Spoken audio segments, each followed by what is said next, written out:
திடீரென பொழிந்த குண்டு மழை, தெறித்து ஓடிய இஸ்ரேல் ஆக்கிரமிப்பு படை. ஈரானின் சிமோக் விண்கல சோதனை வெற்றி. கடும் அதிர்ச்சியில் மேற்கத்திய நாடுகள். போரால் பாதிக்கப்பட்ட குடும்பங்களுக்கு இழப்பீடு. 652 கோடி ரூபாயை வாரி வழங்கிய ஹிஸ்புல்லா. மரணத்திற்கு பிறகும் கூட நிம்மதி கிடையாது. பாலஸ்தீன குழந்தைகளின் உடலை வைத்து இஸ்ரேல் செய்யும் கொடூரம். போருக்கு பின் காசாவை நிர்வகிக்கப் போவது யார்? ஃபத்தா, ஹமாஸ் பிரதிநிதிகளிடையே பேச்சுவார்த்தை. காசா மீதான இஸ்ரேல் ஆக்கிரமிப்பு படையின் தாக்குதல்களுக்கு ஹமாஸ் தக்க பதிலடி கொடுத்து வருகிறது. குறிப்பாக நப்லஸ் நகரில் உள்ள பலாடா அகதிகள் முகாமிற்கு அருகே ஹமாஸ் போராட்டக் குழு மற்றும் இஸ்ரேல் ஆக்கிரமிப்பு படை இடையே அவ்வப்போது தீவிரமான சண்டை நடந்து வருகிறது. இன்று அதிகாலை பலாடா முகாமிற்கு அருகே உள்ள ஹஷாஷின் என்ற இடத்தில் இஸ்ரேலிய ஆக்கிரமிப்பு படை பதுங்கி இருப்பதாக ஹமாஸுக்கு தகவல் கிடைத்தது. இதனையடுத்து சம்பவ இடத்திற்கு விரைந்த ஹமாஸ் போராட்டக் குழு இஸ்ரேலிய ஆக்கிரமிப்பு படை மீது கடுமையான தாக்குதலை நடத்தியது.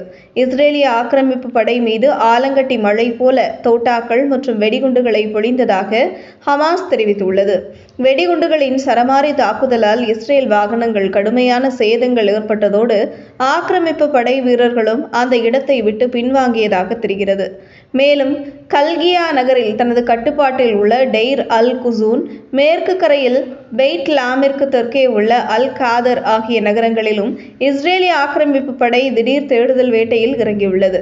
அப்போது அங்கு குடியிருந்த மக்கள் மீது கண்ணீர் புகை குண்டுகள், சவுண்ட் பாம்புகளை இஸ்ரேல் ஆக்கிரமிப்பு படை வீரர்கள் பயன்படுத்தியதாக குற்றச்சாட்டு எழுந்துள்ளது.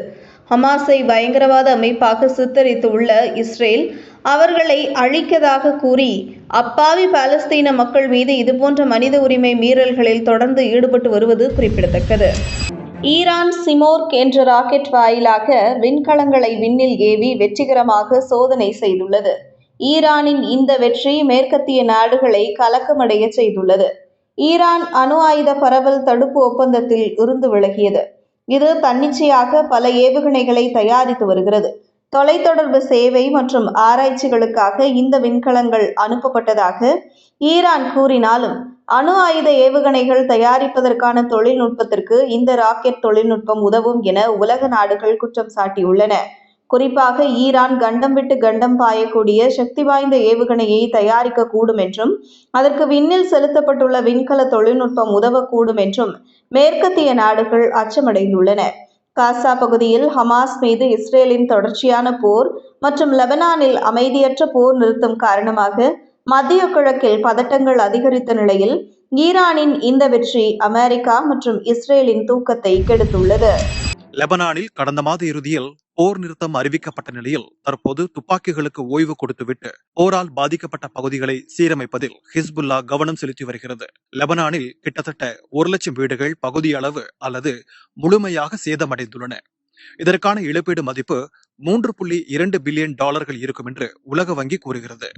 இதனிடையே இஸ்ரேல் உடனான போரினால் பாதிக்கப்பட்ட குடும்பங்களுக்கு ஹிஸ்புல்லா $50 மில்லியன் அதிகமான தொகையை, அதாவது இந்திய ரூபாயின் மதிப்பில் 424 கோடி ரூபாயை இழப்பீடாக வழங்கியுள்ளதாக அதன் தலைவர் நைம் காசிம் தெரிவித்துள்ளார்.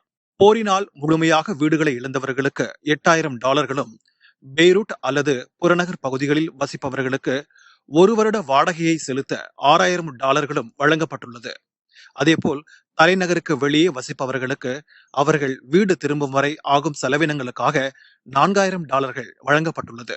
போர் நிறுத்தம் அமல்படுத்தப்பட்டுள்ளதால் ஹெஸ்புல்லா தனது கவனத்தை மறுகட்டமைப்புக்கு திருப்புவதாக காசிம் கூறியுள்ளார். ஆனால் இஸ்ரேல் இதுவரை ஹெஸ்புல்லா போர் நிறுத்த ஒப்பந்தத்தை மீறி துப்பாக்கிச்சூடு நடத்துவதாக உலக நாடுகள் முன்பு பொய் குற்றச்சாட்டுக்களை முன்வைத்து வருகிறது. தற்போது லெபனான் மக்களின் மறு கட்டமைப்பிற்காக ஹிஸ்புல்லா $77 மில்லியன் செலவிட்டு வருவதாக வெளியாகியுள்ள செய்திகள் உலக நாடுகளின் பார்வையை ஹிஸ்புல்லாவுக்கு சாதகமாக மாற்றியுள்ளது. இது இந்திய மதிப்பில் கிட்டத்தட்ட 652 கோடி ரூபாயாகும்.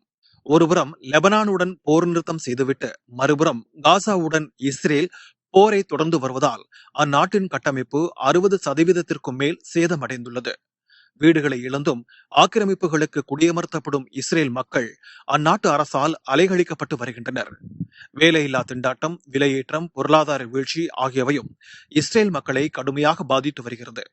இதனிடையே இஸ்ரேல் பயங்கரவாத அமைப்பு என முத்திரை குத்தப்பட்ட ஹிஸ்புல்லா தனது நாட்டு மக்களுக்காக செய்து வரும் பணிகள் இஸ்ரேல் மக்கள் சொந்த நாட்டு பிரதமரையே வெறுக்க வைத்துள்ளது. காசாவில் கடந்த ஓராண்டிற்கும் மேலாக இஸ்ரேல் அறிவிக்கப்படாத இனப்படுகொலையை நடத்தி வருகிறது. ஹமாஸ் போராட்டக் குழுவை பயங்கரவாதிகள் என முத்திரை குத்திய இஸ்ரேல் கடந்த ஆண்டு அக்டோபர் மாதம் காசா மீது போரை தொடங்கியது. ஆனால் இன்று வரை இஸ்ரேல் ஆக்கிரமிப்பு படையின் தொடர் தாக்குதல்களுக்கு அதிகளவில் பலியாகி இருப்பது என்னவோ பச்சிளம் மற்றும் வளர் இளம் பருவ குழந்தைகள்தான். அதுவும் பாலஸ்தீன குழந்தைகளை இஸ்ரேல் ஆக்கிரமிப்பு படையின் ட்ரோன்கள் குறிபார்த்து சுட்டுக் கொள்வதாகவும், படுகாயமடைந்த குழந்தைகள் மருந்து கிடைக்காமல் மெல்ல மெல்ல சாவதை வேடிக்கை பார்ப்பதாகவும் அங்கு சேவையாற்றிய மருத்துவர்கள் ஐநாவிடம் கதறி வருகின்றனர். காசா குழந்தைகள் மீது நடத்தப்படும் இனப்படுகொலைக்கு உலக நாடுகள் கண்டனம் தெரிவித்து வருகின்றன. இந்த நிலையில் இறந்த குழந்தைகளின் உடலை வைத்துக்கொண்டு இஸ்ரேல் செய்து வரும் கொடூரமான காரியம் அம்பலமாகியுள்ளது.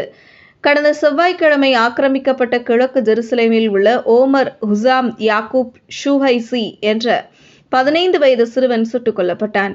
அப்பகுதியில் குடியேறிய இஸ்ரேலைச் சேர்ந்த தனியார் செக்யூரிட்டி நிறுவனத்தைச் சேர்ந்த நபர் அந்த சிறுவனை சுட்டதாக தெரிகிறது. உடனடியாக அங்கு விரைந்து வந்த இஸ்ரேல் ராணுவ அதிகாரிகள் சிறுவனின் உடலை கைப்பற்றிச் சென்றதாக கூறப்படுகிறது. அவர்கள் சிறுவனின் உடலை பெற்றோருக்கு கூட காட்டாமல் இன்று வரை மறைத்து வைத்திருப்பதாகவும், இதுபோல் 39 குழந்தைகளின் சடலங்கள் பெற்றோர்களிடம் ஒப்படைக்கப்படாமல் அதிகாரிகளின் கட்டுப்பாட்டில் இருப்பதும் தெரியவந்துள்ளது. இதனால் இறந்த குழந்தையின் முகத்தை கடைசியாக ஒருமுறை பார்க்க கூட முடியவில்லையே, இறுதிச் சடங்கு செய்து அவர்களுடைய ஆன்மாவை அமைதிப்படுத்த முடியவில்லையே என பாலஸ்தீனியர்கள் கண்ணீர் வடித்து வருகின்றனர். ஆக்கிரமிக்கப்பட்ட ஜெருசலேமில் இதுவரை 171 பாலஸ்தீன குழந்தைகளை அங்கு குடியேறிய இஸ்ரேலியர்கள் மற்றும் ஆக்கிரமிப்பு படை வீரர்கள் கொன்றிருப்பதாக தகவல்கள் வெளியாகியுள்ளது குறிப்பிடத்தக்கது. இஸ்ரேல் உடனான ஹமாஸின் போர் முடிவுக்கு வந்த பின்னர் காசாவை யார் நிர்வகிப்பது என்பது தொடர்பாக பாலஸ்தீனத்தைச் சேர்ந்த 2 அரசியல் குழுக்களான ஹமாஸ் மற்றும் ஃபத்தா இடையே பேச்சுவார்த்தை நடைபெற்றது. கெய்ரோவில் எகிப்து தலைமையின் கீழ் நடைபெற்ற பேச்சுவார்த்தையில் ஃபத்தா மற்றும் ஹமாஸ் இயக்கத்தைச் சேர்ந்த உயரதிகாரிகள் பங்கேற்றதாக தெரிகிறது. இந்த பேச்சுவார்த்தையில் போருக்கு பிந்தைய காசாவை நடத்துவதற்கு கூட்டுக்குழுவை உருவாக்க ஹமாஸ், ஃபத்தா ஒப்புக்கொண்டுள்ளன. பிளவுபட்டிருப்பது இஸ்ரேல் உடனான போரில் பின்னடைவை ஏற்படுத்தும் என்பதாலும், ஒற்றுமையை கடைபிடிக்க விரும்புவதாலும் இரு அமைப்புகளும் தேசிய வழிமுறைகளை உள்ளடக்கிய சமூக ஆதரவு குழுவை அமைக்க ஒப்புக்கொண்டுள்ளன. இஸ்ரேலிய போருக்கு பிறகு காசா பகுதியை ஆளும் குழு அரசு மற்றும் நிர்வாக விவகாரங்களில் நிபுணர்களை கொண்டதாக இருக்கும். காசாவிற்கு உள்ளேயே உறுப்பினர்களை கொண்டதாக இருக்கும் என்றும், ரமல்லாவில் உள்ள பாலஸ்தீனிய அரசாங்கம் குழுவின் நடவடிக்கைகளை மேற்பார்வையிடும் என்றும் அறிவிக்கப்பட்டுள்ளது. இந்த இரு குழுக்களும் காசாவை எல்லை தொடர்பாக தங்களுக்குள் சண்டையிட்டுக் கொள்வது இஸ்ரேலுக்கு சாதகமாக இருந்து வந்தது. தற்போது 2 அரசியல் குழுக்களும் இணைந்து ஒரே நிலைப்பாட்டை எடுத்துள்ளது இஸ்ரேலுக்கு நெருக்கடியாக அமைந்துள்ளது. ஏனெனில் காசாவில் போர் நிறுத்தம் அறிவிக்கப்பட்டதும் இரு அரசியல் குழு அல்லாமல் பொதுவான நபர்களையும் கொண்ட குழு அமைக்கப்படும் என்பதால் இந்த ஒருங்கிணைப்பு இஸ்ரேல் ஆக்கிரமிப்பு படைக்கு எதிராகவும் செயல்படக்கூடும் என எதிர்பார்க்கப்படுகிறது. இந்த வீடியோவை உங்களுக்கு வழங்கியது www.aliaonlinestore.com. இந்த இணையதளத்தில் நீங்கள் ட்ரை ஃப்ரூட்ஸ், நட்ஸ், அதே மாதிரி குழந்தைகளுக்கு தேவையான டாய்ஸ் உள்ளிட்ட பல பொருட்களை நீங்கள் வாங்கிக்கலாம். ஒரு தடவை இந்த இணையதளத்தை விசிட் பண்ணி பாருங்கள்.